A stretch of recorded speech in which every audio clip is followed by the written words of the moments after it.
AIDS. It just ends with AIDS. Okay. Right there. Ooh, I like this. Pay Piggy. Ooh, Pay Piggy. Just give me one more super chat. Pay Piggy. Just give me one more super chance. Pay Piggy. Band-Aids don't give you AIDS. Pay Piggy. Just give me one more super chance. Pay Piggy. Just give me one more super chat. Pay Piggy. Ooh, ooh, ooh. Pay Piggy. Don't make me go back to 9 to 5. Pay Piggy. Wage cock ain't no way to be alive. Pay Piggy.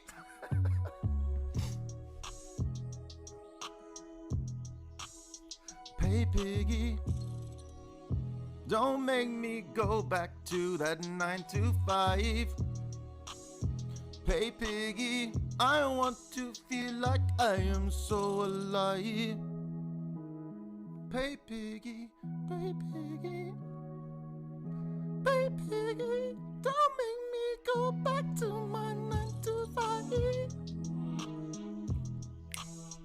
Pay Piggy.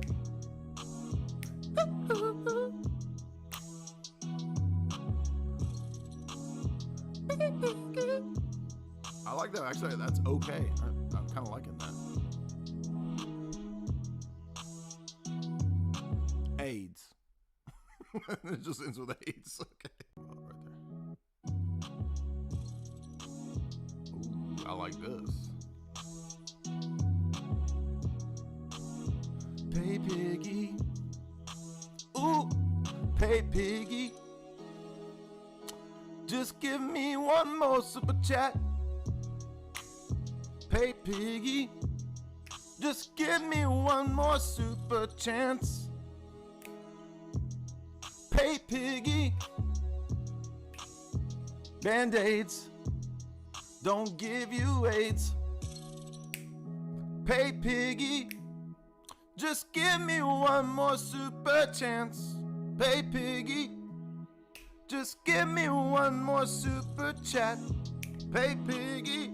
Ooh, ooh, ooh. Pay Piggy. Don't make me go back to 9 to 5. Pay Piggy. Wage cock ain't no way to be alive. Pay Piggy.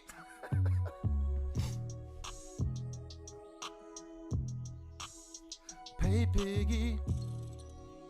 Don't make me go back to that 9 to 5. Pay Piggy. I want to feel like I am so alive.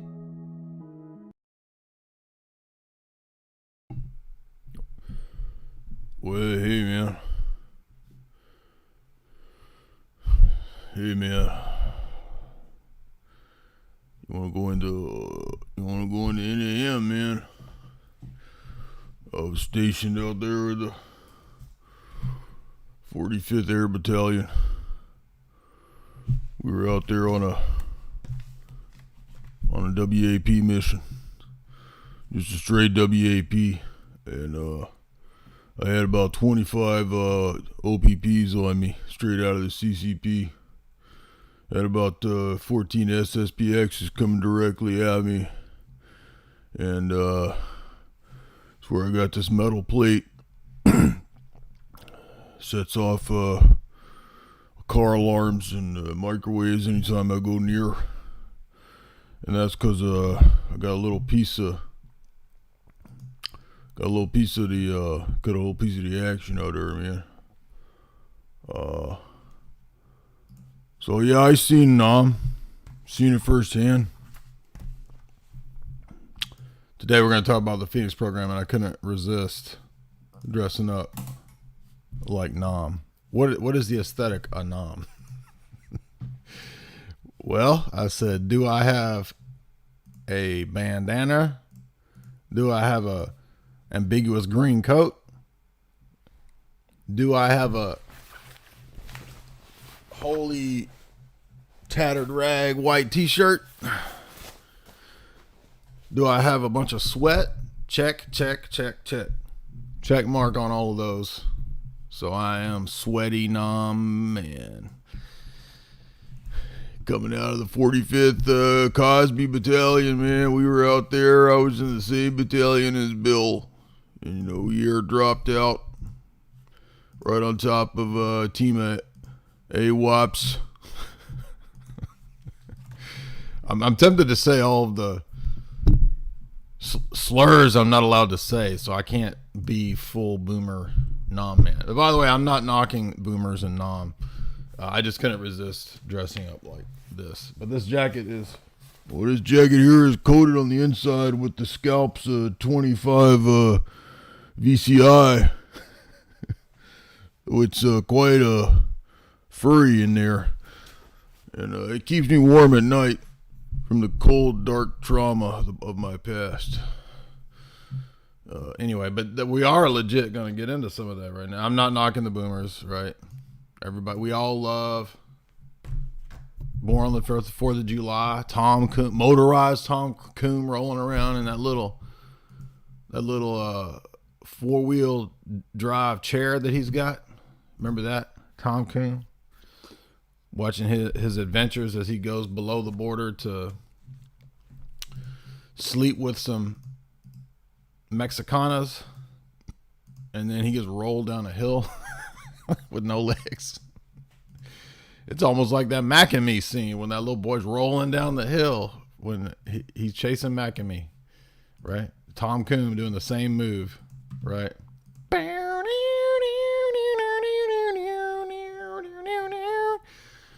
Anyway, we're not going to be talking about Born on the 4th of July, which is a pretty good movie, actually, by the way, because the whole time I was just rooting for legless Tom Coom, or should we say Top Coom, to have success in the Mexican den of ill repute. That's all that movie is about. Just kidding. Shout out to my boy Ollie Stone, who, by the way, was up in that NAM. Yeah, man, he was up in that NAM. That's Nam, for those that don't understand the official military code, which I now understand from reading the Phoenix program. So let's get into this lecture. I always say that, and then I don't. Let's get into this in 20 minutes. But why are we covering this book? Well, you can't understand warfare, modern warfare, and the agenda that we are going under, I have discovered, without understanding Nam. And I don't even remember when I first even started thinking about this. Because if you're like me, you know, basically a millennial boy, and you grew up in the 80s and the 90s, you watched all the Hollywood versions of this. So Vietnam was the last war where it was still okay to be critical of the mainstream narrative, right? So, and we've covered movies like Kubrick's, you know what I'm talking about, Full Metal Slow Boy, right? Where Slow Boy goes buck. Got the Slow Boy assassin. He owned that slow Phoenix program, but it worked, right? And then you think about Apocalypse Now. You got your boy Marlon Brando out there rolling around in the mud and the dirt, thinking he's a god to the indigenous peoples, which is a good movie, which also has a bunch of, I think, hints at Phoenix program stuff.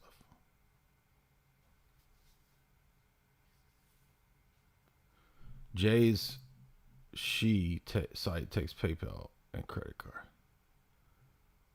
Umaru. By the way, you can support the show through Streamlabs, That's how you super chat nowadays, boys and girls. And the Streamlabs link is right here. Right here. Holla at your boy. Throw me some love points, aka dollars. And what were we talking about? Movies. So, but if you want the movie approximation, the Phoenix program, right? I mean, Apocalypse Now is pretty good. Your boy Frank Coppola. And also, what else is good? You know, I'm not the biggest fan. I like Kubrick, obviously, but I'm not the biggest fan of Full Metal Jacket. It's a really weird movie. It does have some insights in it, though, and we have done a few analyses of it. But the other movie that I just remembered was Universal Soldier. Did you remember that your boy Adolphus Lundgren, Acidopoulos Lundgren, was over there in Nam, and he went whack. He went nutso, and he made himself an ear necklace. Remember that? Shout out to that ear necklace. Remember that. Nobody ever forgets watching Universal Soldier and Adolphus Lundgren's ear necklace.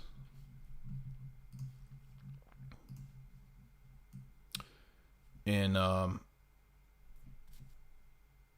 that hints at Phoenix program stuff. That's the crazy part. Now, the juicy, gross details of the serial killer stuff, right? That's only touched on a little bit in the book. So if you came looking for that straight up Hannibal Lecter aesthetic, right? That's what you was on tonight. You was huffing that Hannibal gas. That's what you wanted, a little bit of that Lecter aesthetic. Not going to be a whole lot of that. There's some pretty crazy stuff, though, that did pop up in this book. And my name is Boomer Garcia. I was 161st Airborne WAP Division, WAP Division, out of the OPP. And we flew in Operation Cosby. We dropped a deuce on them. If you catch my military lingo drift, a.k.a. With Amber Heard, dropping a deuce. Operation Heard, Project Cosby. Dropped a deuce on the VCIs. I'm talking nonsense. I don't know, but yeah. So, and by the way, Dolph seems to be, I mean, that whole movie is about transhumanist programming. So maybe I need to investigate Universal Soldier. Maybe I missed out because I was a kid. I love, all that Van Damme stuff. And by the way, if you're like me and you want to get beat up, try in a fight to do Van Damme moves. And by the way, I did that in high school, my very first fight, and I got beat up. In fact, I got knocked out. However, I still feel like if I had landed my kick, it would have panned out. But I don't know why. I watched all of these Van Damme movies and all these Steven Seagal movies, and I got it in my. If I just punched the dude, it would have been way better. But it turns out that dude was beat up by his dad all the time, so he had a history of practice. And when he knocked me out, he gave me a red eye. This is a true story, by the way. And so they called me Terminator like my whole first year of high school. And getting beat up in 9th grade is the worst because like you basically got a whole year ahead of you before everybody forgets that you got beat up and your eye turned red from getting punched, and you got called Terminator. So maybe that's what led me to this, strange snowball pathway that I went down. Just kept rolling down this pathway. And by the way, yes, I'm kind of being a crazed Vietnam vet guy tonight, if you haven't noticed. So the discourse is somewhat rambling and out there because if you ever have discussions with the traumatized vets, this is what they do. And no, I'm not knocking people. I'm just having a fun time being ridiculous. And by the way, what we're going to be exposing tonight is actually going to vindicate a bunch of the Nam era boomers. Did you know that? Did you know that basically they were correct? And it was right when people started figuring out that, hey, wait a minute, these wars are scams, dude. Because prior to that, not many people figured out that wars are scams. Modern warfare are scams, right? We're not really fighting. We're fighting for a bunch of damn corporations. We're fighting to put a freaking Starbucks in Iraq, dude. We're fighting to give children of the Middle East Subway. Every child, listen to me, son. Get down on your knees right now. Give me 50 push-ups. Every child in Iraq deserves a 6-inch sub. Every child in Iraq deserves Liquimade, Coke, and Pepsi. You hear me? I did a whole bit about that like 5 years ago. I thought that was funny. Nobody liked that skit. Don't you think it's a drill instructor like telling you that you're fighting for Subway? I don't know. I just thought that was funny.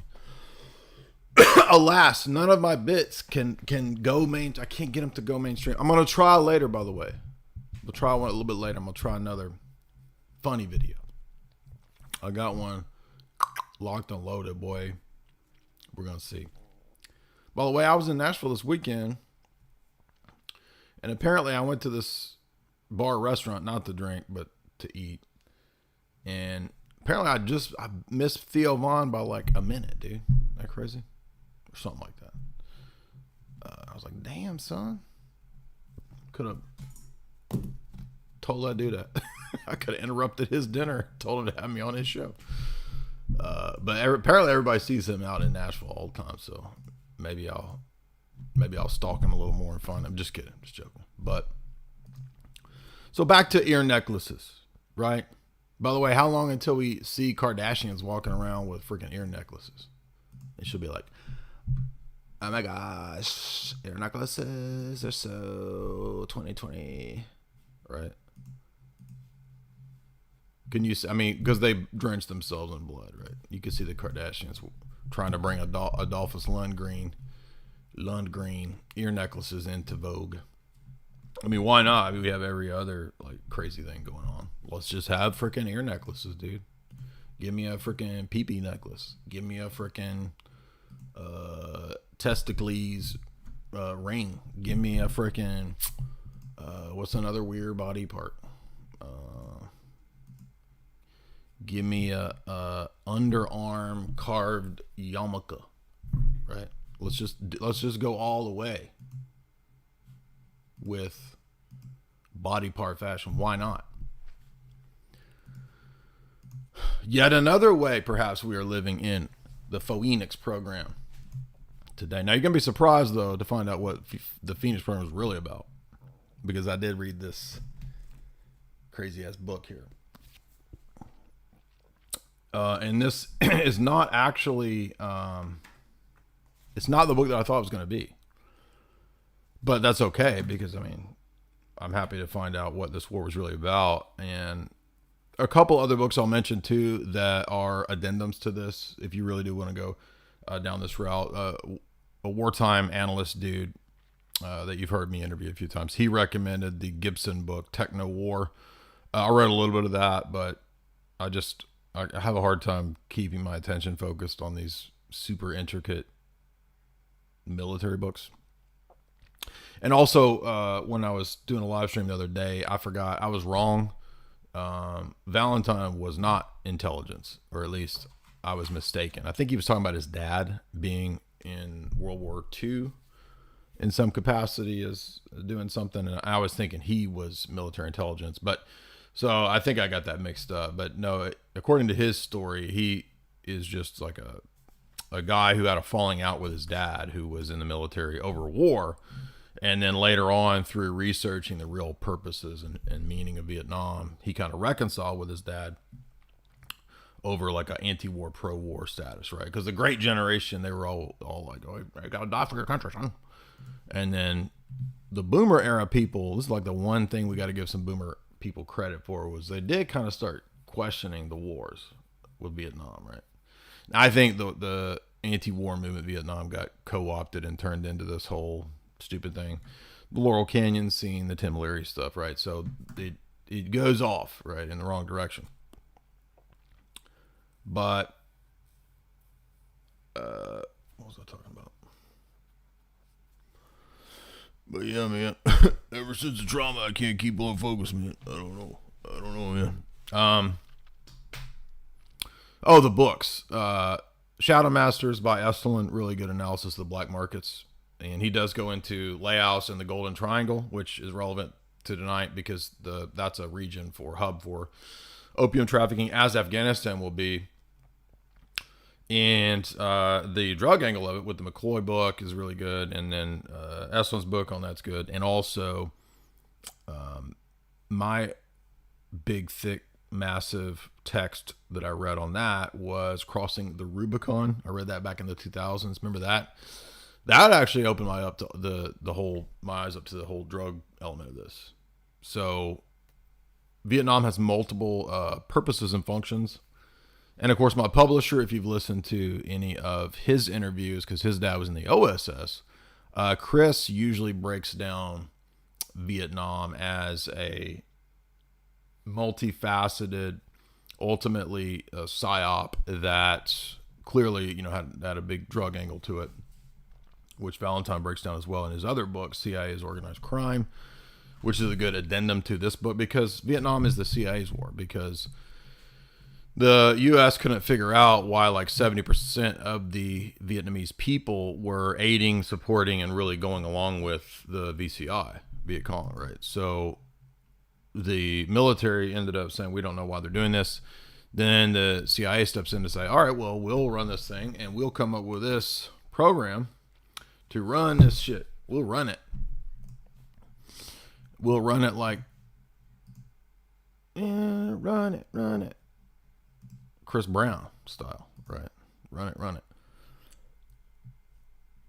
And so you're going to be blown away with what they came. It's just crazy. So what they came up with was basically the Taylorism Burnham model of managerial society and managerial government and hyper efficiency, aka Ford. People from the Ford Foundation came in and said, all right, we have PhDs in systems analysis and functionality of systems and bureaucracies. And they actually know, this is so just unbelievable, but they in a scientific way, organize bureaucracies and societies to completely control them with scientific precision in every possible way. And there's dudes that have PhDs in every element and every angle of this who are recruited to work on this. And the Phoenix program literally leads to what we call FEMA infusion centers. Did you know that? So a little bit of background on what's going on here. We'll touch on this. And I did talk about this a little bit on Lord Voldemort's show the other day, which has done okay. I was really hoping for more views from that, but it was right in the middle of the money bomb, so maybe it was kind of overshadowed by the large amount of content. Nevertheless, I think it's almost up to my video, 100,000 views. And I think the full show version of it has, 200 or 300, 400,000. So, we're consistently getting anywhere from 5 to 800,000 views just on that. So again, I'm just really happy to have gotten here to this point. It's really exciting. And thank you guys so much in the audience who have liked and shared and promoted and helped and super chatted. And I just want to remind you guys that a really big part of how you can help me out is to request me to be on shows. Because if enough people do that, then eventually they will reach out and have me on. So people are always like, well, how could I help you out? Obviously, if you want to super chat, support the show, that helps out. But people have been, really requesting Elijah Schaefer, have me on. They've been requesting the Duran to have me on. Tim Cast. Keep doing that, because eventually they'll be like, okay, I've heard of this guy 1,500 times from all these people. Let's go ahead and listen to him and have him on. So that really helps me out when people do that.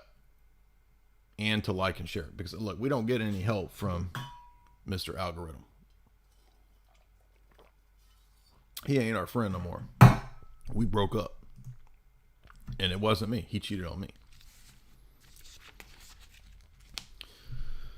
So, yeah. Help me with that. Request me to be on. That helps me out.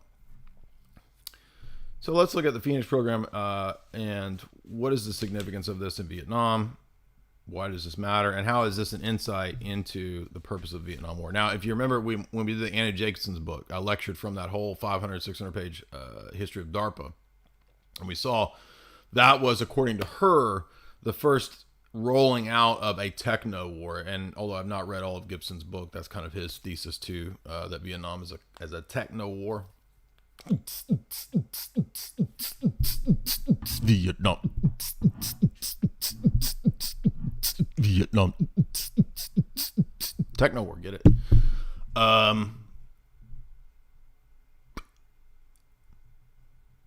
But in Annie Jacobsen's book, she says that it was the war where they rolled out GOEINGINEERING for warfare. Yes, cloud seeding existed back in World War II, but rolling it out as a form of warfare in terms of Viet Cong, according to Annie Jacobsen, was first done there.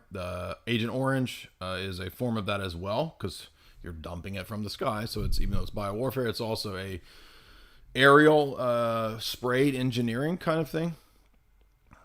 She mentions that Vietnam was the first rollout of unmanned drones. Surprisingly, yes, drone warfare began there. Interlinked systems between eyes in the sky, ground vehicles, ground, and she's, how did she say it? It was like the first usage of a form of AI through the interlinked systems for automated, what do you call the freaking things that you step on and they blow you up? Right? Not Mario Brothers. Not bombs. Not improv explosive devices. I just went blank. The thing you bury underneath the ground that you can't step on. Anyway, those things, they're all connected, you see. Tripwires and shit like that, right? Rambo stuff, that kind of stuff. So it was, she more and more started theorizing, hey, this seems to be a test lab. And then that's definitely the thesis kind of that Valentine goes with, right? And it's like, hey, I'm starting to put two and two together. So what's going on here is that this theater of war, and granted, most modern warfare theaters, I think we would say the same thing, that they have multiple purposes, but clearly it's to test out a lot of the new tech, roll out computers and AI in Vietnam. And in fact, Vietnam is the first war where they really started using punch cards to, in a computer way, track people. I know that there was an older punch card system and all that, but to use computers to do it in an automated way that related to, if I recall, genetics. I think they started trying to take biometrics and stuff. But it was like a primitive version, and the real biometric stuff rolled out with Iraq and Afghanistan. Did you know that? Now, I don't know if anybody was microchipped at this point, because it was probably, I mean, I know they'd experimented with chips. It's possible that there was a microchip in the Vietnam vet person. I don't know. But DARPA, according to Annie Jacobsen, really rolled out a bunch of these techniques and strategies and research and development in Vietnam. So it was like a live drill / research experiment going on, which is pretty crazy. So according to Valentine, he says that, and this is why I was thinking he was military intelligence, but he's quoting a different person. He's quoting a guy from the 4th Infantry Division from Vietnam who was counterintelligence specialist, Sergeant Ed Murphy, who was saying that he was tasked when he came back from Vietnam with keeping dossiers on anti-war activists early on in the Vietnam War. And Sergeant Ed Murphy says, if you want to understand what the Phoenix program is, it's this. It is tracking, tracing, surveillance, social organization, and the reorganization and movement of mass people groups into things like camps. Now, think how that information and that kind of study would be relevant for governments. How might that be relevant for fusion centers. How might that be relevant for reorganizing in the case of some kind of disaster? Right? Is that starting to make sense now?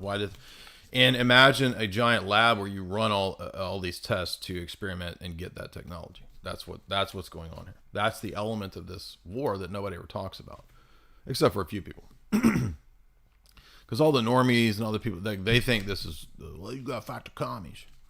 It's America versus commies. And there's a level to which that's kind of true, right? Yeah, there's an element of that going on. But that doesn't make the commies the good guys, because you're engaged in really wild, mad science type of stuff. That's what we're talking about here. Vietnam is really a mad science social control experiment. And it doesn't just involve the tracking, tracing, and surveillance. It also involves the control of the black markets, hence the drug element. So the Golden Triangle, which they utilized a bunch of the generals who were getting all rich off of this, right, to traffic the drugs. And then that also relies on the recruitment of a lot of high-level banking people. Hence the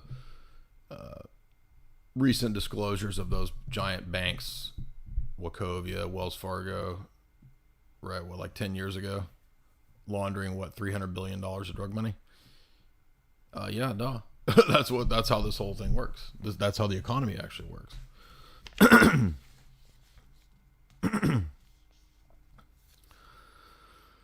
So in other words, as we said, since this becomes no longer a military campaign, but they bring in these corporate people to organize a corporate style terror campaign. So the Phoenix program is not just Big Brother management of technocracy. It's also a program of terror. And this is actually what transitions us to the war on terror. Now, you've heard me talk a lot about how Cold War really literally transitions right into the war on terror. And that's exactly what Valentine says.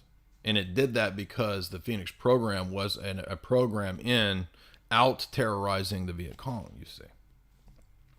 And it's pretty crazy, like, what programs they use. It's like, wow. I mean, this stuff gets nuts. Like, it gets full on, like, MK Ultra, type stuff. That's what I'm getting at. So as you know, this is the CIA war, and this leads to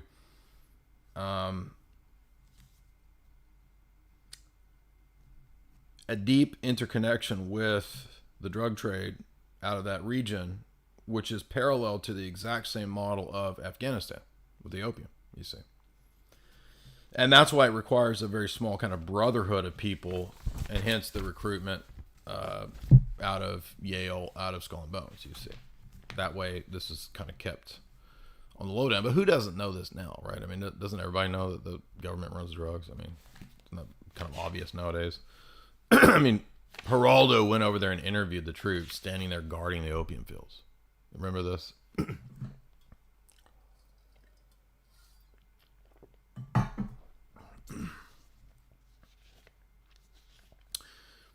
Valentine also mentions that, strategically speaking, Afghanistan is important for the Eurasian gateway to Eurasia, and notes that the CIA plays the exact same role in Afghanistan that you could compare to the Gestapo and the Einsatzgruppen in France. And they had a goal of sort of terrorizing the existing population through really intricate ways of tracking, tracing, and surveilling people. And so this was designed by the CIA for the Viet Cong and their supporters. And then the same thing occurs again in Afghanistan.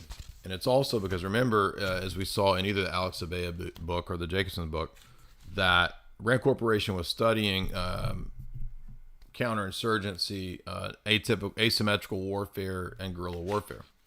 And they were also studying swarming methods, which is also part of the guerrilla warfare, asymmetric warfare. My allergies are going nuts, man. Now, here's something I didn't know, which was relevant to bring in James Jesus Angleton. But he says in 1967, when Nelson Brickman was forming the Phoenix Program, and I'm pretty sure Brickman is the guy who's from the Ford Foundation who dreams this up. By the way, shout out to Briggs, a.k.a. Mel Gibson, who's Mad Dog. He's part of the Phoenix Program, mate. If you've seen Lethal Weapon, old Mel there says he was part of the Phoenix Program. Oh, he went mad. He's called Mad Dog because he was in the Phoenix Program. Yeah, go watch Shane Black's Lethal Weapon, and Mel Gibson says, I was part of the Phoenix Program. That's why I'm Mad Dog. Because he's nuts. Because the Phoenix Program was like these, like Dolph Lundgren with ear necklaces, dude. That's what we're talking about. We're talking about freaking Marlon Brando, Colonel Kurtz, right? He's Crowley out in the freaking indigenous people's world. Literally, like, he looks like Crowley. If you go watch Apocalypse Now, it's like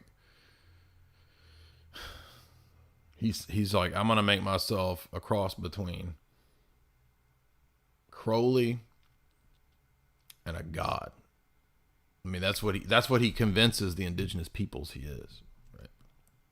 Seriously, I think he had to like use Crowley as like his, because he looks just like him. Like, he's bald and chunky and just acting all freaking crazy. And by the way, if you watch Island of Dr. Moreau, he acts the exact same way. Bald, chunky, and crazy. It's with a god complex.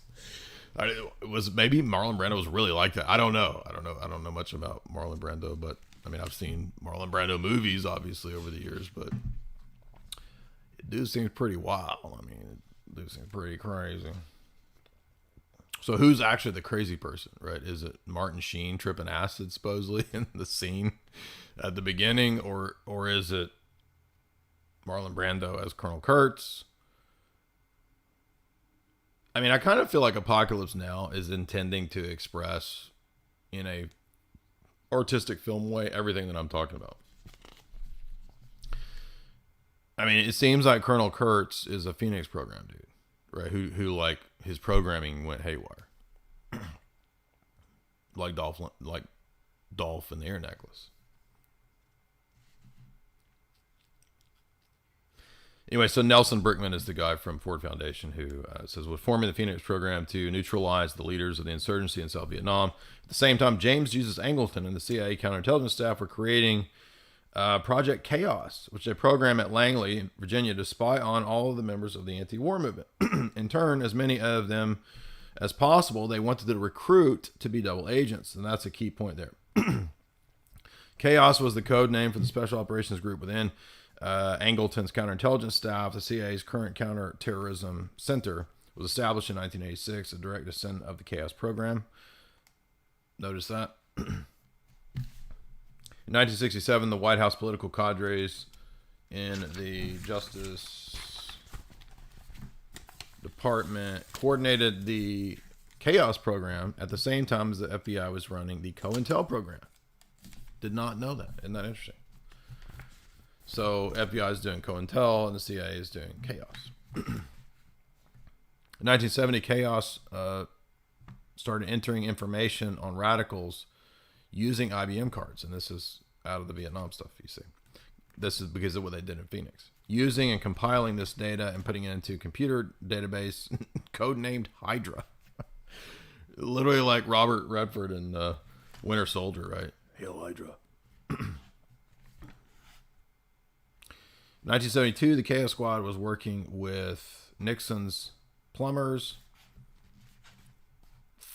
Incredible powers concentrated in the Chaos office. It goes on to say that the CIA had always recruited policemen and contractors to help organize these spying divisions. And this is how the CIA was helped in terms of amassing these gigantic files. And thus in 1972, William Colby became director of the CIA. And he made it, he created the International Terrorism group. Ooh, interesting.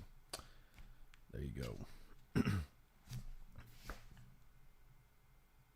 It was thus under Colby's direction that Phoenix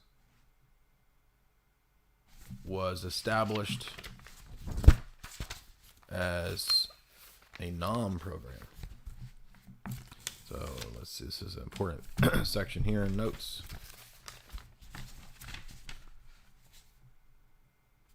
So when the CIA moved into Vietnam in 1952, the first thing it did was buy up a bunch of property. This allowed them to set up safe houses, and at the same time, they were actually buying up houses when the prices were down. They bought huge tracts of property between 1952 and 1955 during the first Indochina War. This led to a bunch of bloodshed.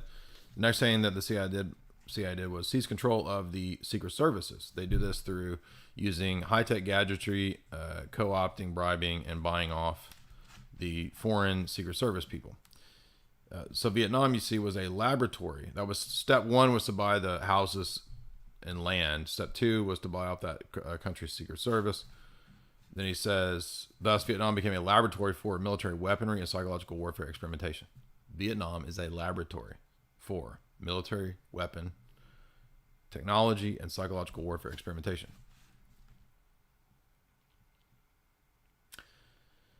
In fact, he doesn't say here what, but Vietnam experimented with futuristic cyber strategies.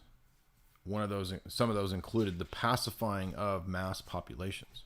Interesting. So you're starting to see how this is relevant, right? Communists organized on the people of South Vietnam under the auspices of fighting against an oligarchy and running American policies. That's actually true. But they utilized guerrilla warfare, which baffled the Americans. So they had to bring in the CIA to figure out how to scare the crap out of the insurgents using guerrilla warfare.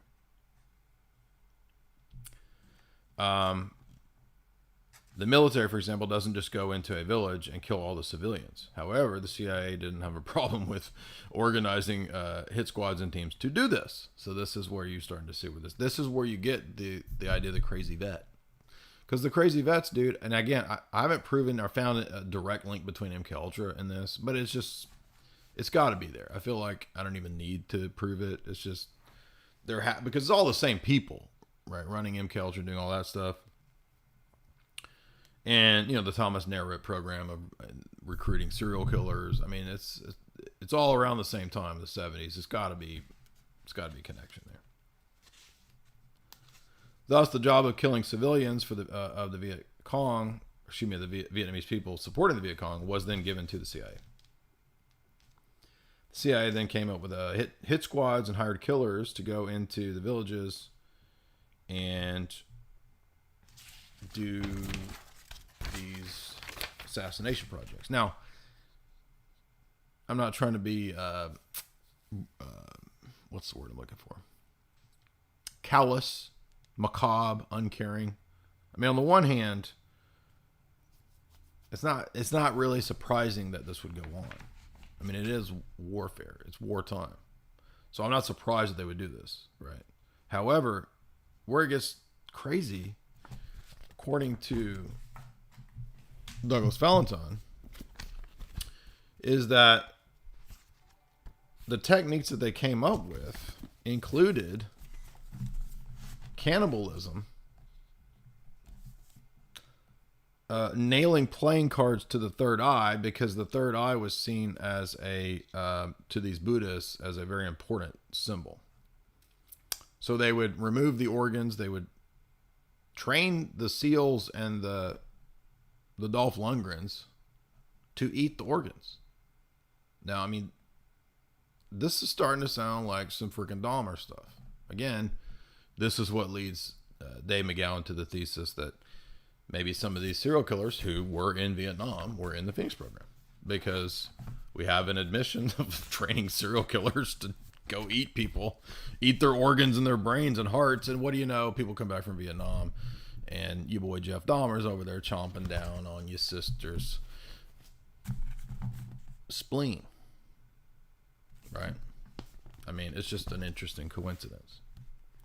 But again, also backing up Dave's thesis about the serial killers is that they noticed that the effects of the Phoenix program on the indigenous population had a tremendous effect, and it atomized them.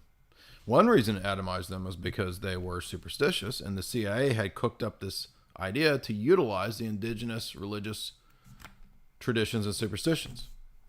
Guess what? That's also why they chose the Phoenix. And in fact, Valentine goes into a whole page of I did not expect this in this book, the occult meaning of the all-seeing eye, which is placed on the wings of the bird. That is the third eye of awakening. And you've probably heard the notion of the wet works, the black ops teams who will put a playing card, a death card, tarot card. They'll leave that there when it's their calling card. And by the way, some assassins have done this, and some serial killers have done things like this. Again, suggesting more going on. But he says, they came up with the idea of using the name of God. The name of God assumes a mysterious counter-espionage quality through the myth of the eternal cycle. Oddly enough, the Eye of God was the symbol of the Cao Day, which is a sect in Vietnam whose gallery of saints include Confucius, Buddha, Joan of Arc, Jesus, Victor Hugo. Inside the Cao Day Cathedral in Tay Ninh City, the Cao Day Pope divined upon his planchette the secrets of the Great Pyramid. The symbolism includes the usage of the Eye of God and an endowed phoenix, the all-seeing bird of prey, or an all-seeing eye upon the bird of prey, that selectively snatches its prey with ubiquity. And then he goes on to say that Cy Hirsch first wrote about this.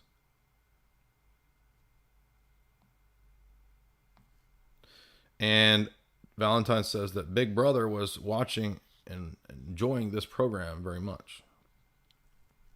Hence the all-seeing eye, Big Brother. But this is page, what page is this? 61. I can't read in these glasses. I'm trying to stay in character here, but I can't read.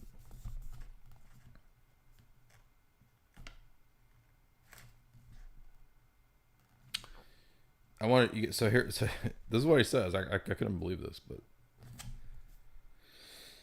the counterterrorism teams were the people who were in Phoenix doing this.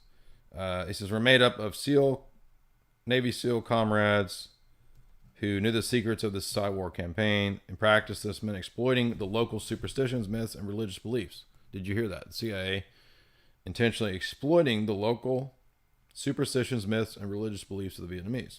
One technique was based on the Buddhist belief that a person cannot enter heaven unless his liver is intact. So, some of these team members would sneak into a village in the middle of the night, crush a man's larynx, and then use his dagger to remove his liver. In fact, some of these men would actually eat the enemy's vital organs. What? Then it goes on to say, in light of this ambiguity, the counter-terror squad was one way of co-opting uncommitted civilians. To facilitate this political awakening, we left our calling cards nailed to the, this is quoting some guy involved in it, Manzione. We would leave our calling cards nailed to the forehead of the corpses that we left behind. These were playing cards, the size of playing cards, and they had a light green skull with red eyes and red teeth dripping with blood, set against a black background. We would hammer them into the third eye, the pituitary gland, with our pistol butts. This third eye was, according to the Buddhists, the seat of consciousness, and this was a form of mutilation that had a powerful psychological effect. It's the same reason that, like, the cartels will, like William Wallace's head is on a pole, right? It's the same idea. It's to scare the crap out of you. But, I mean, it's just so obvious that this is not the American mythology of, well, we're Americans, we never do that. We're Americans, we never do that. We're the good guys, we wouldn't do that. And I wanted to mention, too, let's see, there's some other interesting insights. Colonel Ed Lansdale would use gangs as in attempts to assassinate Castro. They would come up with fake conspiracy theories. The CIA would use Jesus via Roman Catholicism, according to Valentine, when they needed to move and reorganize the Roman Catholic populations. They would just say, oh, God's speaking through who? Marian apparitions or whatever. But most interesting in that regard was the fact that Father or Archbishop Tuke, you may have heard of Archbishop Ngo Tuke, the father of Sedevacantism, was a CIA asset in Vietnam. That was one of the most exciting discoveries in this book for me. Was, wait a minute, the father of Sedevacantism was literally basically a CIA asset in Vietnam. And another interesting thing that's questionable about Tuke and basically all of Sedevacantism is, at Vatican II, Tuke was a radical liberal. Like, he supported women's ordination. And then suddenly he becomes this super trad and is the father of the lineage of ordination for Sedevacantists. Many of them. The Tuke line of Sedevacantist ordinations. Well, Tuke was a CIA asset, according to Valentine. And at the same time, another priest connected to Tuke was Father Hoa. And the weird thing about Father Hoa was that he was a Catholic CIA warrior priest. Once again, they don't have any care or concern for the fact that canon law says that priests can't be warriors, but, whatever. Anything goes in the Roman Catholic Church. By the way, Valentine also mentions that the networks that French Jesuits controlled would eventually become the East India Company. Interesting. And that's why it's the OSS that inherited the drug pipelines formerly run by French intelligence. Did you know that? It was Colonel Ed Lansdale that came up with fake vampire stories used in PSYOPs.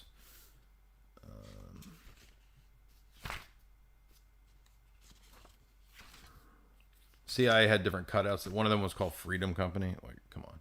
CIA Airlines, right? Freedom Company. Like, the most obvious cutout names. It's like, they didn't even try. They didn't even think about, like, but I guess at that time, nobody really knew about cutouts. And he talks about the RAND Corporation doing the research. As I told you, RAND Corporation studying how to divide up and reorganize mass population movements. That was all studied here. Ngo Diem was a U.S. puppet under Colonel Ed Lansdale, and was himself being run by the CIA.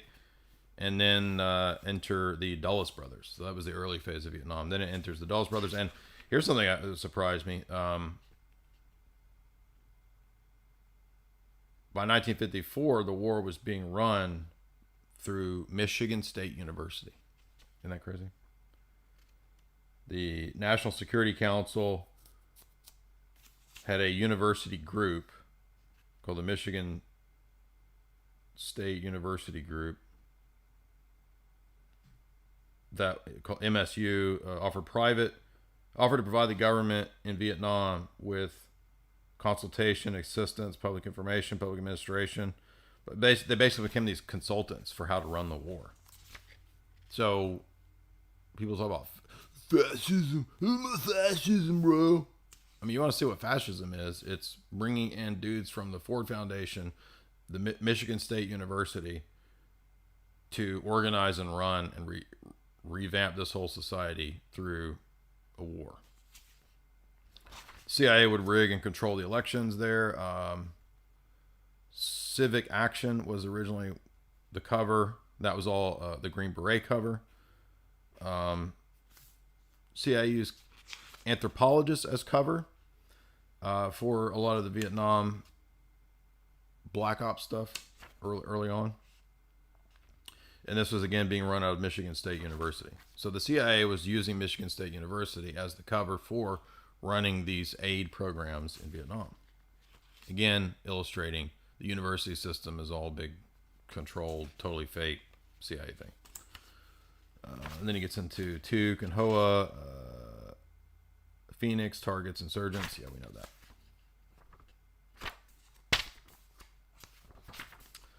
CIA uses, as I said, messages of Jesus to mobilize, move, alter populations that are Roman Catholic. And how many times have we seen that now, by the way? That apparitions, Medjugorje, Latin South America stuff, we see Jesus spouting the CIA line. We have multiple CIA operatives admitting that they used all this fake Marian apparition Jesus stuff for PSYOPs purposes. And how many other people, by the way, out there even cover this? Has anybody ever even covered this at all? It's in all these books. I mean, do you think I'm crazy? It's literally in dozens of CIA memoirs and operations memoirs, mainline books. I mean, does anybody else on the internet even talk about that? I can't even remember, except the Collins brothers. Like, the Collins brothers are the only people I can even remember even discussing the CIA crafting and using religious memes, narratives, superstitions, Marian apparitions. And it's public. Like, people think I'm crazy or something. All right, so we got into that. Like, it's in all these books. What do you think I'm doing? I'm crazy. Literally, you haven't read any of this stuff. By the way, he mentions in passing some of the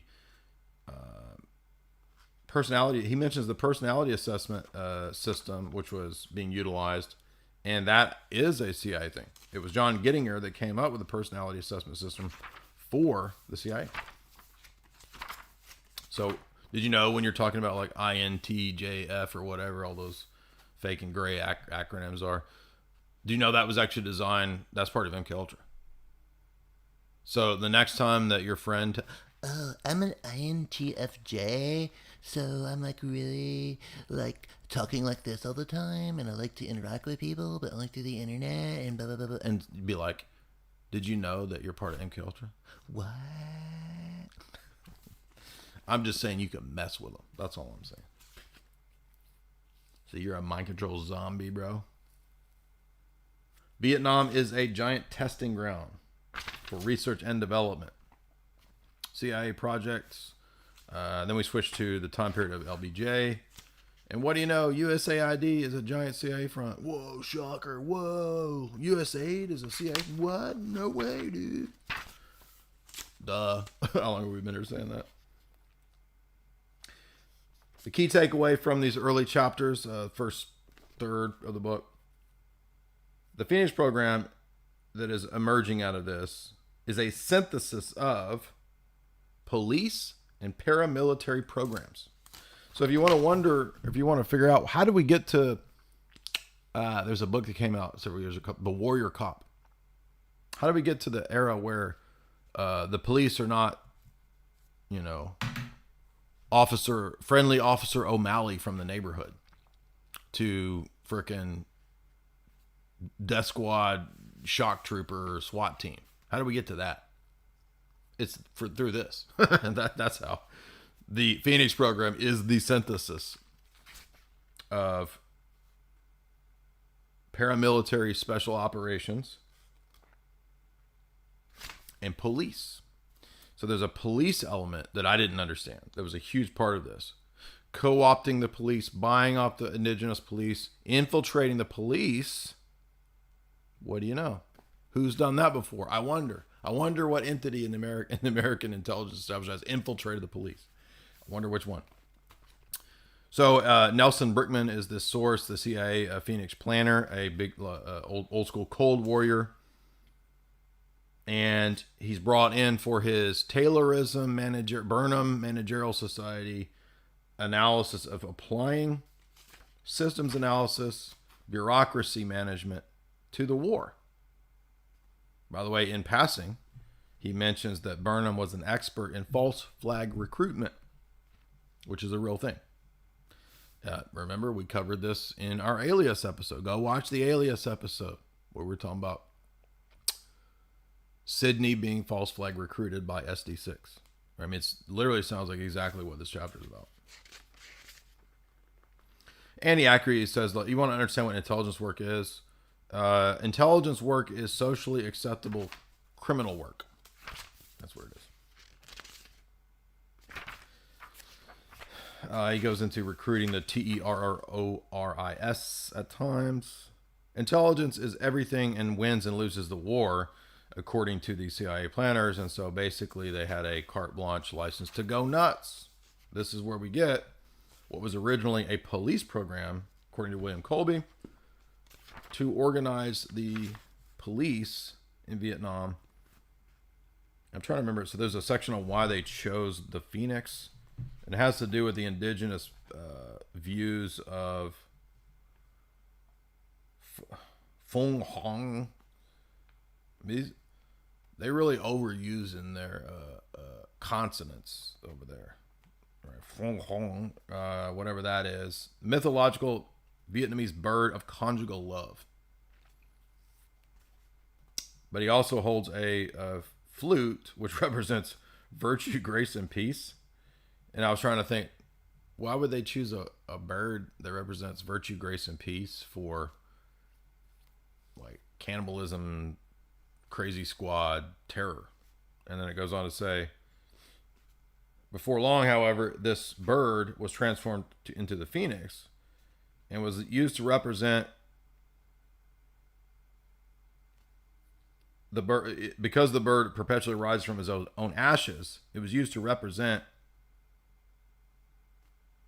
a clutched blacklist in his claw.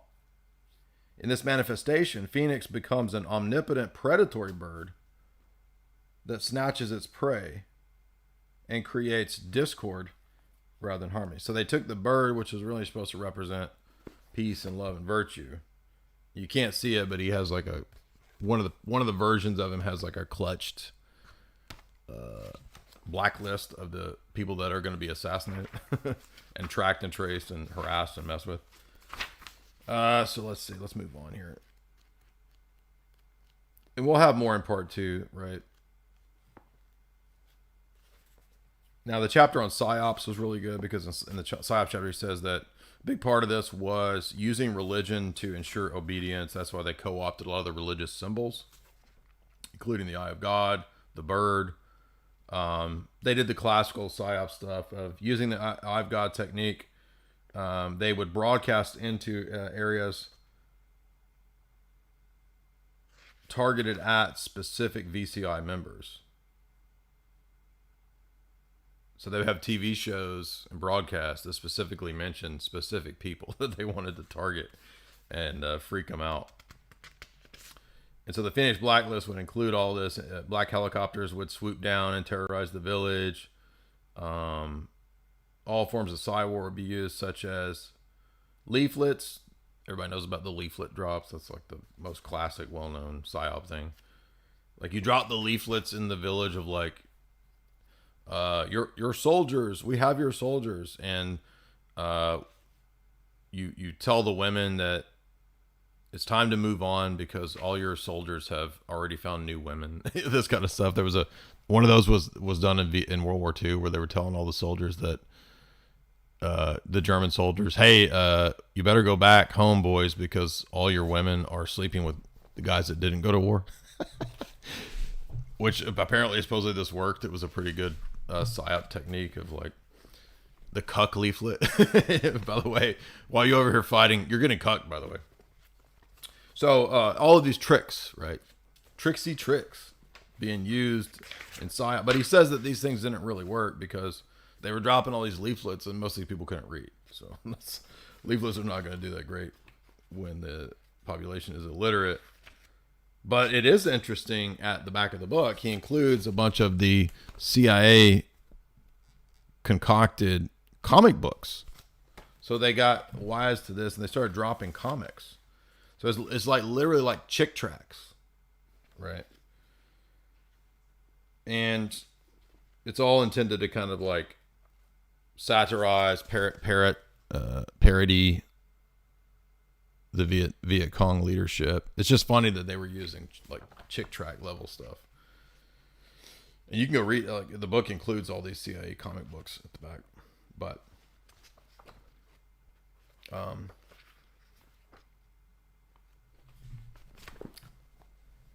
let's see, did we get through? We got through quite a bit. I'm going to save a lot more of this juicy, meaty stuff for later on. But you can begin to see what's going on here. If we have the synthesis of military policing, civilian policing, black ops, paramilitary teams into a fusion, reorganization, mass movement of populations at time due to warfare, you can begin to see how this would be utilized. Why this would be golden information for people at the CIA who are interested in social control. And that's exactly what this is all about. Do you see this? This is like, when you start to realize this, now you can see how this is applied then to the other theaters of war. For example, Afghanistan and the drug trade in Afghanistan. Like it becomes really obvious when you start to see this, and also the really sophisticated usage of biometrics in Iraq and Afghanistan as well. Like they were literally rolling out the genetic tracking and tracing stuff which had become, the technology had become that sophisticated where they could really do it then with computers and storing the data. I'm pretty sure like a gigantic portion of the Iraqi population was like genetically scanned and put into biometric databases. DARPA was experimenting with all kinds of more advanced mind control type operations, which actually comes up in multiple movies. But that's also public. We're going to put chips in this, make them super soldiers. Now, I don't know how advanced that is. I don't know if anybody is going to publicly say how advanced it is, but whether it's real, that's not in question. How advanced it is, I don't know. But you can begin to see how it's about integrating systems into systems. And that's why it's technocracy, because it prepares the way for not just implementing this stuff against your enemy in the battlefield. It's ultimately about the corporate elite who are long-term goal-oriented people utilizing these techniques down the road for society as a whole. That's the key takeaway here. That's what war is really about in the long-term scale. Yeah, it's about making money. Yes, it's about selling arms. Yes, it's about black markets, because wartime creates a lot of, for example, displaced peoples. You can see why that would be useful for cartels and criminal networks to human traffic. Displaced peoples?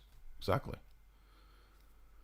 Certain regions are lanes for drugs and the importation, exportation of drugs.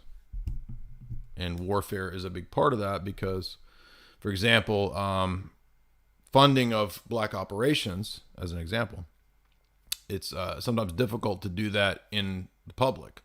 So you utilize the black markets to fund the wet works, you see, and then it's off record. And it is through the bureaucracy, you can't trace or figure out who's really responsible.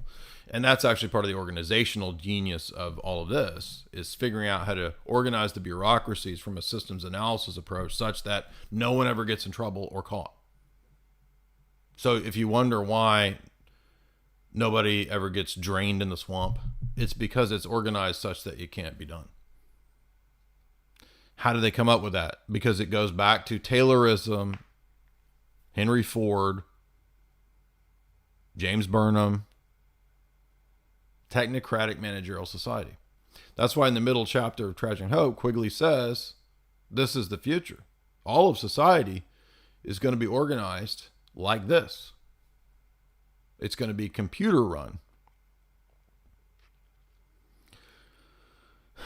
And we couldn't have gotten there, or to where we are right now, without theaters like Vietnam, without things like Phoenix Program.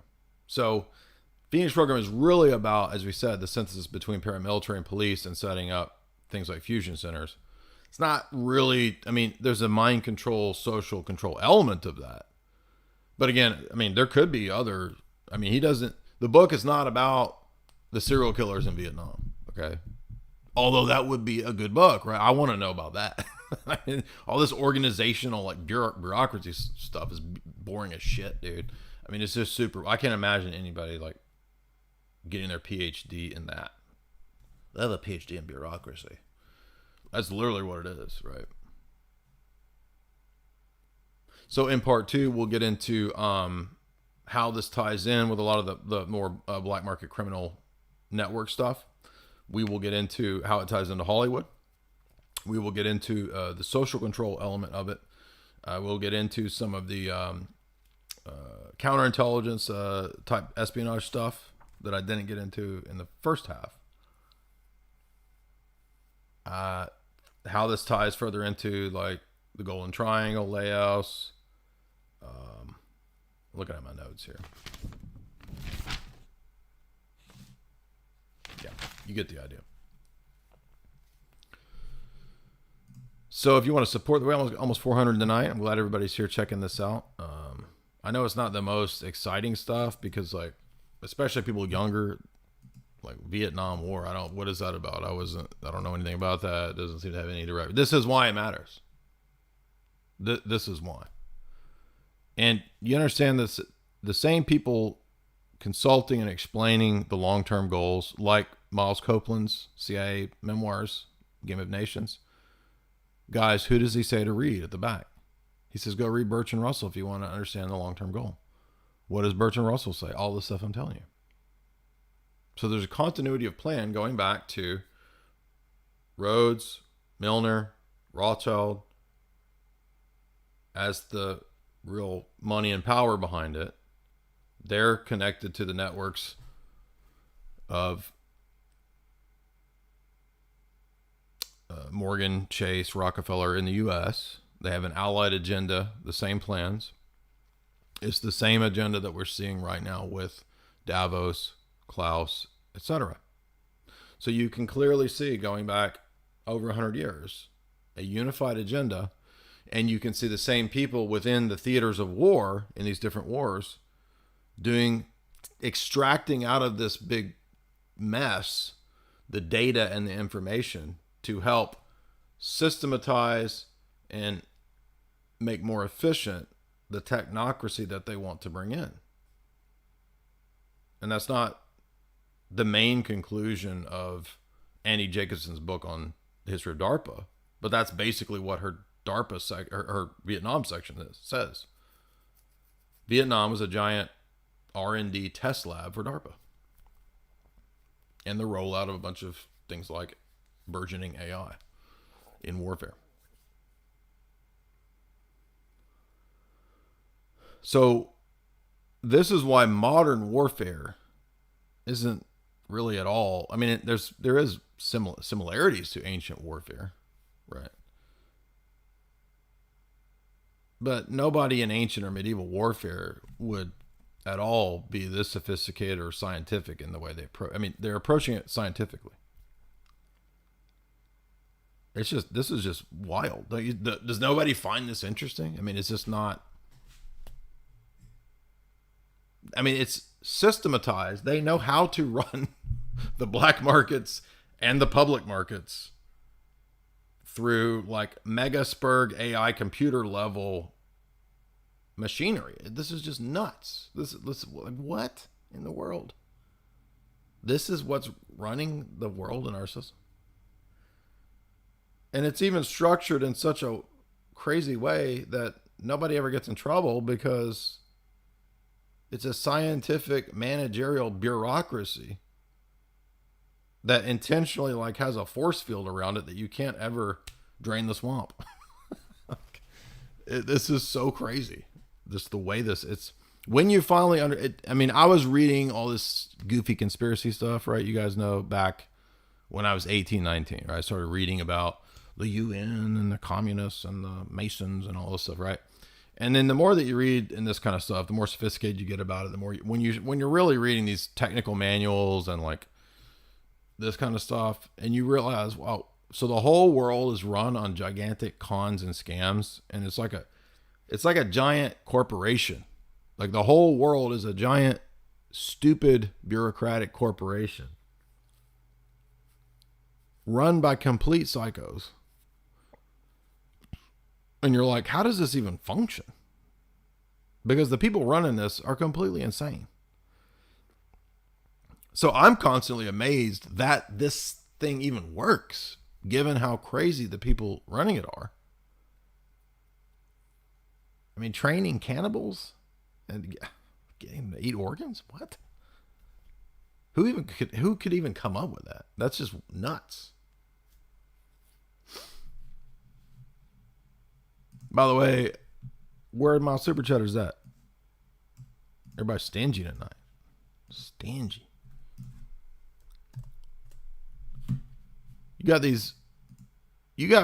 Valve will get 1,000 people watching his crap. I mean, I shouldn't be surprised. Like, you could put up a freaking CGI butt bouncing around and that'll get 5,000 viewers watching it nonstop. They'll probably get super chats. Like just a CGI butt bouncing.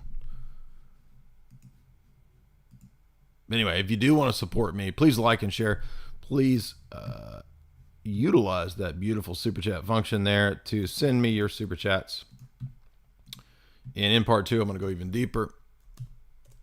But this is the world you live in. You live in a gigantic con scam, technocratic, psycho pinhead world from Hellraiser. We have such sights to show you. First super chat is from, where is it at? Let's go over here. Kristen, $10.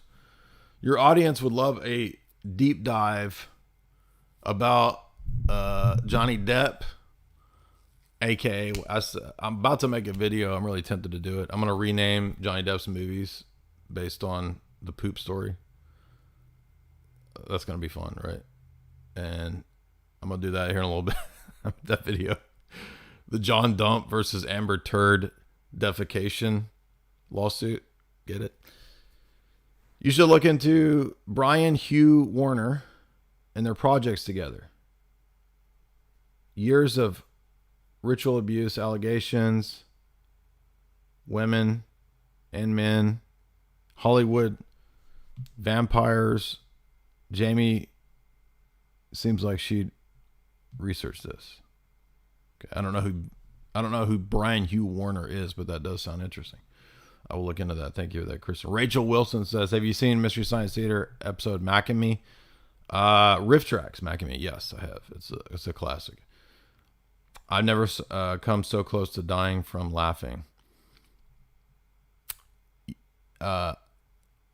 Maybe I should do Mac and Me. I'm either going to do Mac and Me or Rotor for the next movie riffing session. But I'm worried that Mac and Me isn't public domain. I don't think it is. So I don't know how they did Mac and Me. Maybe they just did the audio. Sometimes they just did the audio when the movie is still in copyright. But there's a pretty awesome Terminator knockoff. It's a foreign-made film called Rotor that they did on Riff Tracks. And it's good enough that I would probably do Rotor. That'll be fun. So my side goal, I have this side goal where I'm also wanting to get good enough at riffing that I can send it to Mike and Bill Corbett and Kevin at Riff Tracks. My goal is to get them to acknowledge my riffing. So I think I did okay with Eternal Evil, except it was just so bad, and I didn't write anything down, so I didn't do any writing. With Alien with LA, I watched it once through, and I did do some writing. So I know that I think Mike and those guys, they say they watched the movie like 5 times. So it takes them like a week of watching these garbage movies, to have 3 people and other writers write out like their whole joke set. And it's kind of difficult when you start doing it because you have to write the timestamps and keep up with it, and you got to be in the rhythm. And it was not as easy as I thought it would be. But I do think Alien from LA was okay. I did all right with that one. So my first attempt, the first attempt was Plan 9 from Outer Space. We did that like a year ago. That one came out okay. It wasn't that great. That was my first one. And then we tried Eternal Evil. That one was okay, but that movie was so bad. There was so many dull spots that I kind of petered out. But it still ended up being funny. Alien from LA, I think, was the best so far. But I think I can top it. I think I can. Rotor would be perfect. It's so good. Like, it's just naturally funny as it is. Let me see if I can find the trailer for you guys. But that's going to be a lot of fun. So I might not even wait till 100,000. I might go ahead and do that at 90 or go ahead and do the 90,000 subscriber celebration now. But I'll give you guys a taste of what you would be in for if I do Rotor. But you also kind of have to search for the public domain. Dude, this movie probably didn't even have a trailer. It's so garbage. Let's see. Oh, yes, it does. Awesome. Yeah, so here...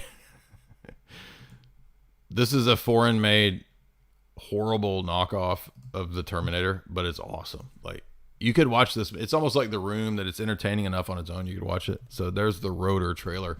I'm tempted to do Rotor. The only thing about Manos is that Manos is probably one of the worst movies ever made, and it's really hard to stick through the dry parts of it. But I also think that they remonetized Manos because it got so popular from Mystery Science Theater, and it's so famous being one of the worst movies ever, that I don't think you can do Manos without it dinging the copyright thing, right? So the main thing I want to do, you have to find the movie that is on its own so bad that it keeps you entertained and also doesn't have some kind of copyright that they'll claim. I think if you do Manos, they'll claim it. But yeah, that's my side hobby where I'm trying to up my game in riffing, and my goal right now. By the way, do you guys remember that Kathy Ireland was tweeting back and forth on that? Remember, that was crazy. I started asking her questions about the movie, and she was replying. I was like, so yeah, I think I did. I don't know. I think I did pretty good. I think I can keep working at it. I think I can get up to some acknowledgement. I'm gonna try to win some kind of acknowledgement from the Riff Tracks dudes. Anyway, where we at? Thank you for that super chat. But now, when it comes to Mystery Science Theater, by the way, I've seen them all. Yes, I haven't seen every Riff Tracks, but I've seen a lot of them. But no, I grew up watching Mystery Science Theater, right? I saw it when it was still the Comedy Channel before it was Comedy Central on satellite. Bro, I saw it on satellite, dude, back in the day at my grandma's house. And it was season 2 was when I first caught it. Not the KTMA seasons, but like the second season when it was still Comedy Channel. That would have been probably 1990 or 91, because my grandma had satellite. I was like, what is this show? This is crazy. Rob Branian, $5. Did you find a connection to the Phoenix program to the Mile High Massacre? Yes. So I was going to bring that up in part 2, but Valentine says yes, Mile High Massacre was carried out by a Phoenix program. The Army brought in Colin Powell to whitewash this incident, but there's a theory that he was brought in to scrub connections to Phoenix. Could be, but Valentine does absolutely say that it was Phoenix. Pachamama Follower, $5. I enjoyed reading Unseen Realm. Unseen Realm. Is that, the classic spiritual text, Unseen Realm? Are there any specific, or no, you're talking about Michael Heiser's book. So there's the Spiritual Warfare, which is what I'm thinking of. The Unseen Realm. I've not read Michael Heiser's book, Unseen Realm, so I can't comment on that. Outside of his Protestant issues, what do you think? Are you asking me if I like it? Do I have any specific critiques? I've not read it, so I can't comment on his book. Val, $5. Thank you for all that you do. Keep up the good work. I appreciate you doing my homework for me. Yeah, I mean, I listened to a lot of interviews on this. Probably at least 10 hours of interviews on this topic. I listened to multiple interviews with Doug Valentine, and I read most of the book. I mean, I'm sorry, there's just some of this I can't read all this. I'm not knocking him. It's just that it's a really technical, boring read at times. So, but I am it is a good book, and it does really hammer home these points. So I'm not saying it's a bad book, don't get me wrong. It's just that it's not an easy type of literature to really dig into. It's really hard. I mean, and that has nothing. I'm not saying anything against Douglas Valentine. I recommend that you read this book if you're interested in this topic. So definitely supporting his book.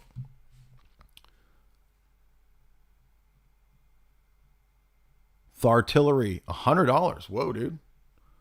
Shout out to that. That made the stream worth it right there. 7 minutes ago, send me $100 super chat. Shout out. Dang, dude. And he didn't say anything, but he said enough with his love points. So he sent me 100 love points. Awesome, dude. Thank you so much. Appreciate that. Thartillery. Thartillery. Patrick, $3. I like you, Jay. You're a good dude. Thank you, Patrick. Much appreciated. I like that people realize that I'm not actually mean. A lot of soy males on the internet have decided that I'm a mean man. I guess I'll be a mean man. That's fine. But I also think I'm not a mean man. But thank you for recognizing that I have a heart of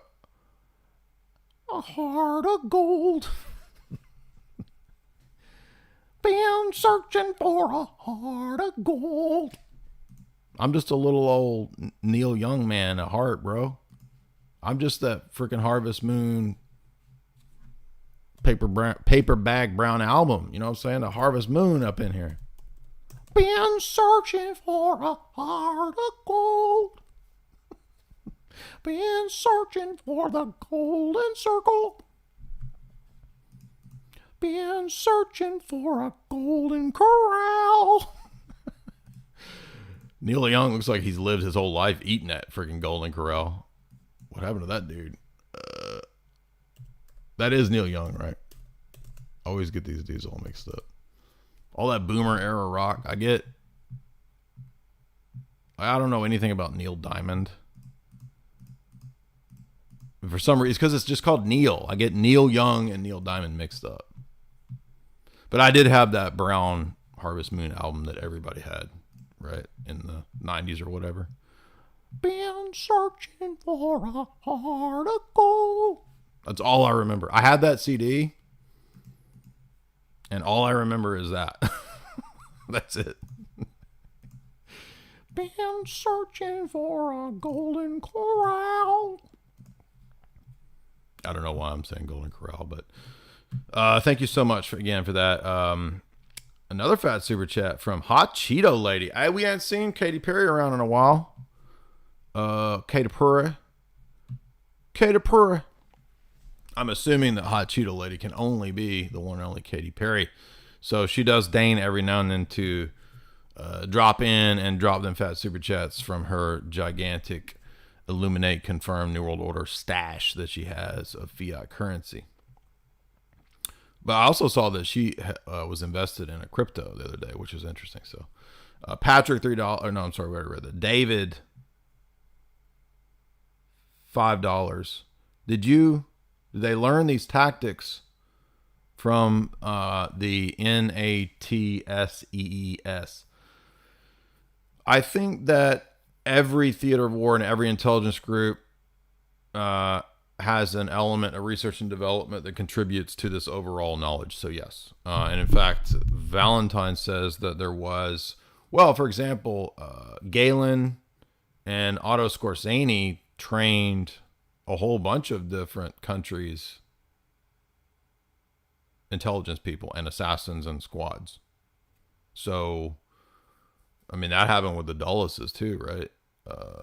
So I would say probably. Now, I mean, they didn't just learn these tactics. They would be, Rand Corporation would be kind of up at the top studying all of these things, right? They don't care about what ideology it is. So the answer is yes. Hot Cheeto Lady again. Oh, I missed her comment. Booty bounce. Well, we know that's Katy Perry because she would know about that, right? Thank you so much, though, Hot Cheeto Lady. We'll take them Katy Perry dollars up in here. Frank, the only reason I'm saying that's hot, because one time we had somebody called Katy Perry chatting, and then we had Hot Cheeto Lady, and that was Katy Perry dressed up in a giant Cheeto outfit. Remember that? So that's got to be Katy Perry. Frankie D, $3. Jay, I might become a catechumen soon. Thank you for all of your work. Hey, dude, that's great. Glad to hear that. And glad it could have a positive effect. Much appreciated there, dog. If you would hit like and share, tell your friends. This is an overlooked thing, too. right? If everybody watching this and then all of the 10,000 people, because there's only 10,000, like I'm stuck at 10,000. Every show gets 10,000 unless I talk about freaking stupid Protestantism and evangelicalism, then I get 20,000. If everybody would take the show and share it with a friend. You know what else, though, I think happens? I'm starting to realize. I think people, they see this and they don't understand what it is. They're like, what is this? Why is he acting ridiculous? He's dressed up, acting a fool. And then people are like, you're serious on InfoWar. Because I'm talking to freaking millions of people, dude. That's why I'm being serious on there. But the real me is this. Okay, this is how we really do shit around here. You know what I'm saying? So, but then I think it's kind of weird. But that's okay, because the weird kind of thing, it's like a process that you have to go. It's like an initiation. You got to get initiated into this stuff over here. Right. It's like, what is this? I don't get it. I remember like the first time I saw Sam Hyde. I'm not comparing myself to Sam Hyde. I'm just saying I didn't get it. I was like, what is this? Right. Because I just saw like a couple clips. I'd be like, what is this? I don't understand what this is. The first thing I saw was when World Peace first premiered. And all my friends were sending me this. And I was like, what? I don't understand what this is. And it was like the first episode of World Peace. And we were already fans of Tim and Eric, but then I was like, I don't get it. And then, but it took me a few clips, right? I was like, oh, now I get this, dude. I like this. And then eventually it's like, oh, I like this more than Tim and Eric, right? So it's like, you kind of like, I don't know. That's funny things are like that. I don't know. Weird. It's a process. It's a journey. So anyway, in part 2, we will get deeper into the organized crime elements. I will go more into that. I'm also going to be doing this stupid stream about this trial just because everybody's talking about it. Like the whole world is talking about this Johnny Dump Amber Turd trial, the defecation trial. So I think I'm gonna do something. I got to, right? I guess the only way to grow your channel is to talk about the current events. Is that the only way? Like I can't do anything other than talking about freaking current events. Current events are so boring and dumb, dude. But that's what every freaking normie is into. So I guess the only way to grow your channel is you have to talk about current events. Otherwise, this channel is going to keep growing at this slow ass pace, and it's going to take me another 6 months to hit 100,000. But whatever. Maybe we want to keep it our little peeps clique. Maybe we don't want to grow fast and get a bunch of dum-dums up in here, right? Because they wouldn't even get it. They wouldn't like it. We have to excommunicate the dum-dums. I don't know. Voluntary Planet, $1 says, what is the source of animosity you have towards Mark Pazio? In my estimation, you both do very good work.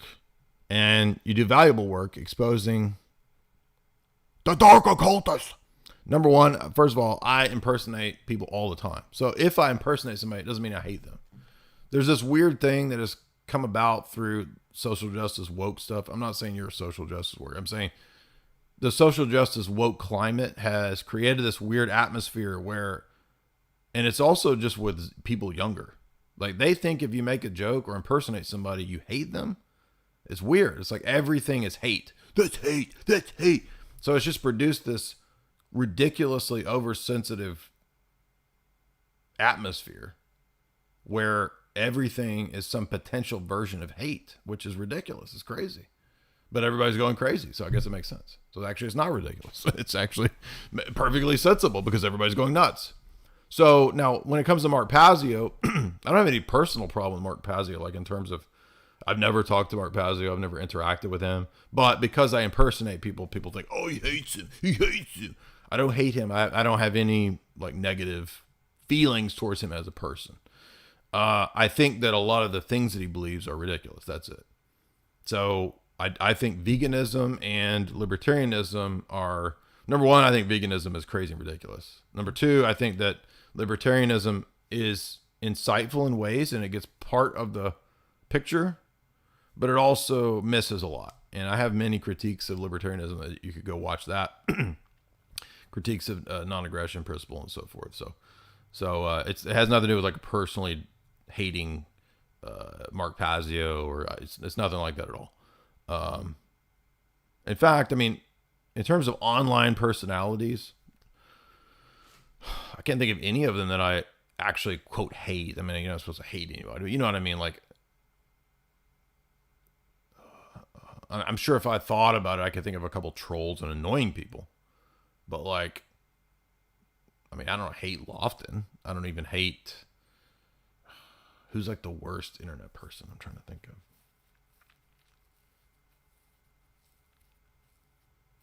I can't even think of like. I think there's some just totally gross, wicked, degenerate people that are like public internet people, like Valsh or whatever. I mean, whoa, dude. But that dude can pull like 7,000 live viewers. I mean, what? Bro. But anyway. No, do not mistake my vehement disagreement or impersonating people for hatred. It doesn't mean I hate them. And by the way, I think it's funny when people impersonate me. So it doesn't bother me. I don't care. J Mel, $50. Dude, your recent streams on apologetics, David Hume, paganism were tremendous. They gave me courage to engage my atheist leftist brother. Don't get engaged to your brother, dude. That's actually morally unacceptable. No, I'm sorry. You said to engage him, not get engaged to him. Good. That's good. That's kind of what we were after. Now,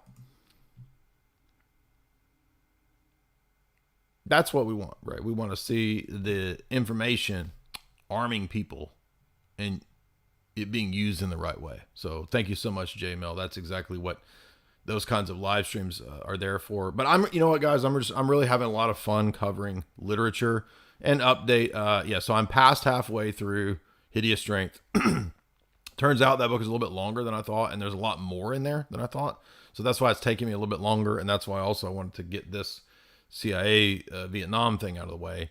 But Hideous Strength, man, it's like anybody who has ever used the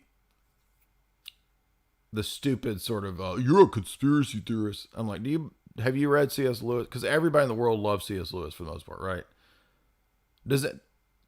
Has everybody not recognized that Hideous Strength, which I had never read until now, is everything that I talk about? Hello? Does anybody realize that? I mean, how could you call me a conspiracy theorist? I'm literally saying what the point of that Hideous Strength is about. I mean, I'm blown away that everything I talk about, because it's about Tavistock, dude, clearly. It's about the scientific technocracy in the UK, the Royal Society.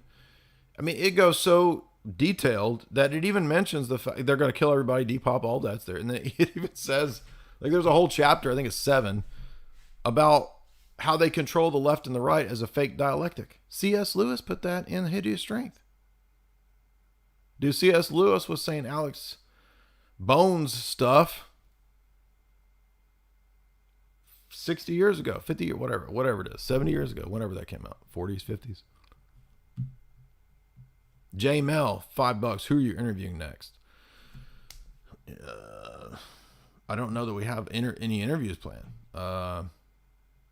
I'm taking a break actually from, and this is not to be mean. I'm not trying to be arrogant, snobby.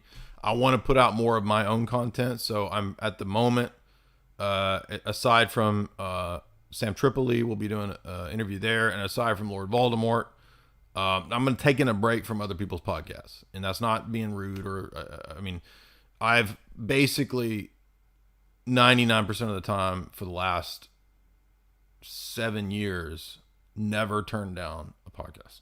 So I've literally told like everybody yes. Okay.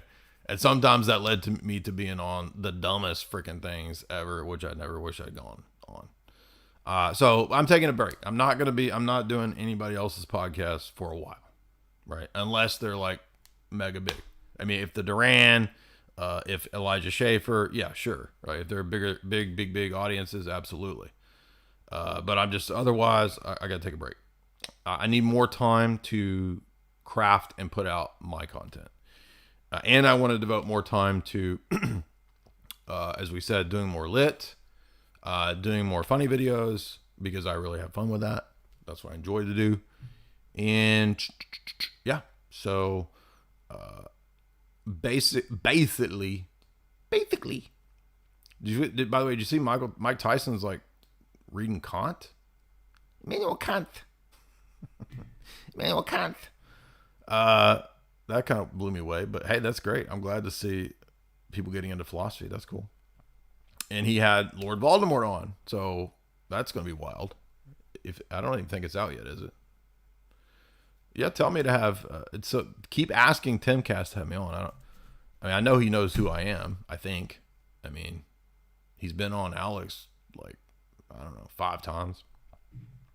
So hopefully he's at least heard that, I host that 4th hour, but yeah. So guys, look, there's one thing that really needs to be said. We got a couple more super chats, but one thing I did learn in Nam was that you guys are all wusses. And I am pretty much the last standing badass out there. And a lot of people want to know my secret. How did you get to be such a badass Phoenix Program assassin like you are? And you might think it's because I'm eating the livers of my enemies, but it is not because of that. It is because we have the most based red pill sponsor in the world, namely Chalk.com.